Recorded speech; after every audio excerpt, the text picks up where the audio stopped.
This is a clip from the Lawrence O'Donnell show from last night. The gentleman on the left is Howard Dean. Nina Turner's in the center, and I apologize. You'll get the name of the gentleman on the right later in this video.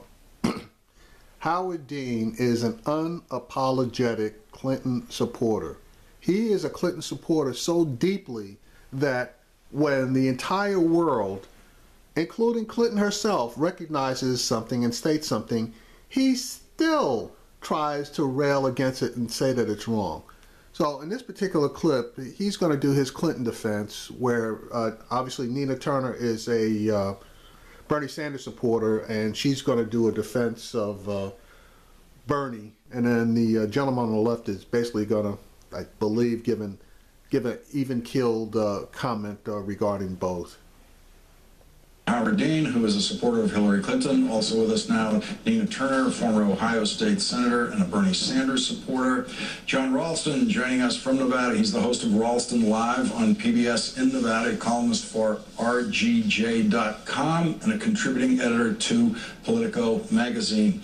Howard Dean, as it moves south, do you expect those numbers to tighten that we've seen in these polls? I think they probably will tighten a little. I have to say that your graphic actually flipped the numbers for the Nevada. It had Bernie at 50 and Hillary. Oh, I don't do the graphics. I know. I'm not blaming you. I'm just saying you may have confused your viewers a little bit. I was a little taken aback by that. That happens. Yes. That happens. Look, of course it's going to tighten up. It's not going to be a 50-point win. But, you know, Bill Clinton and Hillary Clinton have spent a lot of time in the African-American community for many, many, many, many years. And there's a fair amount of goodwill for the Clintons in that community. And I think they're going to do well. African-Americans are almost 50% of the electorate on the Democratic side.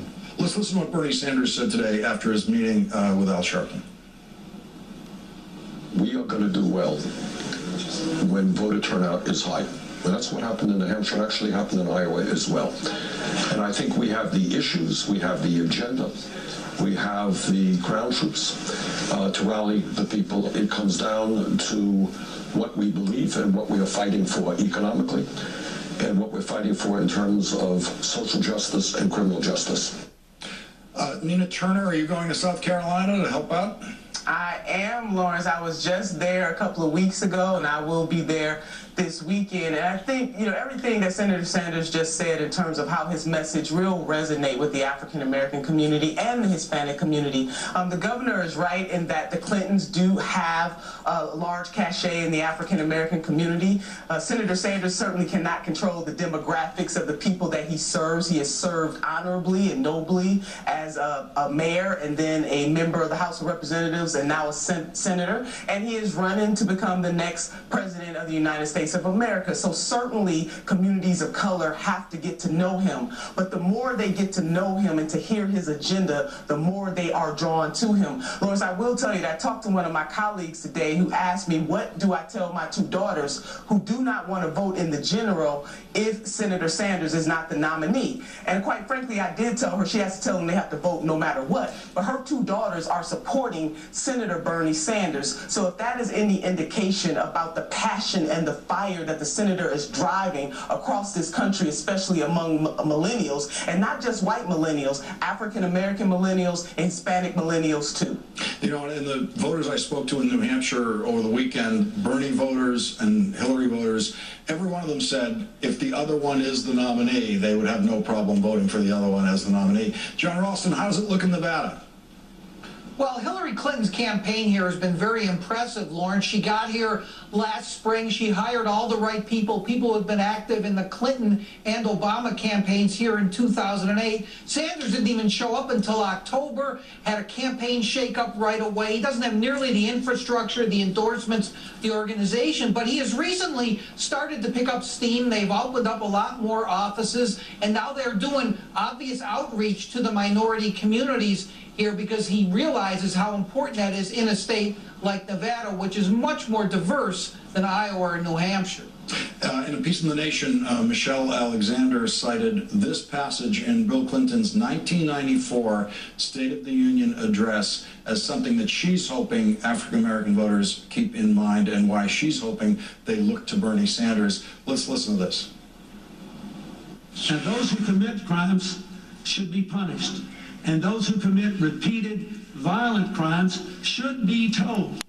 When you commit a third violent crime, you will be put away and put away for good. 3 strikes and you are out. See, but that's what gets me, because that's a bunch of bullshit. What is a violent crime? These days, they omit the violent crime portion of it when they're applying that 3 strikes law. I personally know of a case where a guy basically was convicted of smoking marijuana, and they applied the 3 strikes law against him. Now, the last time I looked, smoking a joint is not a violent crime. But these judges are going crazy incarcerating people, and honestly, they're applying this more to minority communities than the white community. So this particular law that he signed into effect, basically, if you want to call it a level playing field, definitely unleveled the playing field in a big way against the minority community. But anyway, let's continue.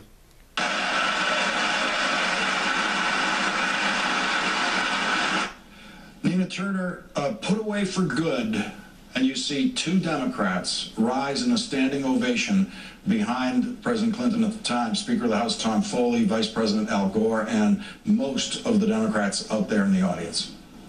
I mean, Lawrence, those were the 90s, but the impact of President Clinton's policies and the impacts that those had on the African American community and still have today, Professor Alexander is exactly right. And nobody has been a greater champion than Senator Sanders in terms of his consistent outcry to this country about how mass incarceration hurts. Even in 1991, when he voted against the bill, he said the same thing. In 1994, because I know it's coming up about whether that he voted for the bill in 1994, but let us not forget, within that bill in 1994 was funding for Violence Against Women Act and also a ban on assault weapons. But he still took to the floor. And if you compare his 1991 speech with his 1994 speech, he said almost exactly the same things, that as a country we need to deal with what is probably the root causes of most crime, which is poverty, and we have yet to address those issues. There are over 100 million people in this country who are either living in poverty or they're right there on the edge, Lawrence, and 70% of those folks are women and children. So Senator Sanders has had a consistent message when it comes to the outcries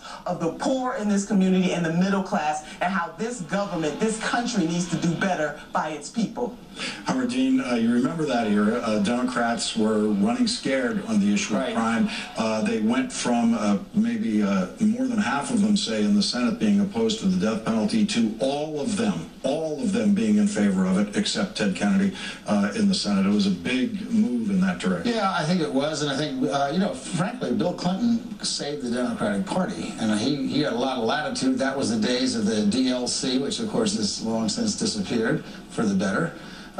So, look, I actually agree with Senator Turner on this issue, although I think Hillary Clinton has been outspoken on behalf of women and children, poor women and children, for a very long time, longer than Bernie Sanders has been in politics. So I don't think, but I do think that the 90s were misguided. Michelle Alexander is one of my heroes. I think she is the person who's really set the agenda for dealing with the mass incarceration of minorities. But I still am very comfortable with Hillary Clinton in the White House, because I think she gets that we have to change the criminal justice system in this country. Nina Turner, a quick last word. Well, Lawrence, look, this is a difference of degrees. And again, Senator Sanders has been a great champion on these issues all of his life. He understands about the violences and the impacts that these kinds of laws and policies have on the African American community and Hispanic community. And he is really asking this country to stand up. Lawrence, I saw him at Cleveland State University say to a majority white audience that as the next president of the United States of America, he will do everything in his power to fight against institutional racism. He is our drum major for justice for this time. He has heart, soul agreement, and he should be and will be the next president of the United States of America. Nina Turner, Howard Dean, John Ralston, thank you all for joining us tonight. Really appreciate it. Well, there you go. I mean, she made a bunch of valid claims. Howard Dean, obviously, he's a big Clinton supporter, and basically in his mind, the Clintons can do no wrong. It's up to each of us to make our own judgment as to, who's who and who did what and where people's hearts are. Obviously, my opinion is that Bernie Sanders would do a much better job than Hillary Clinton. I still believe that she's in the pockets of the pharmaceutical companies and the big banks. But again, that's just my opinion.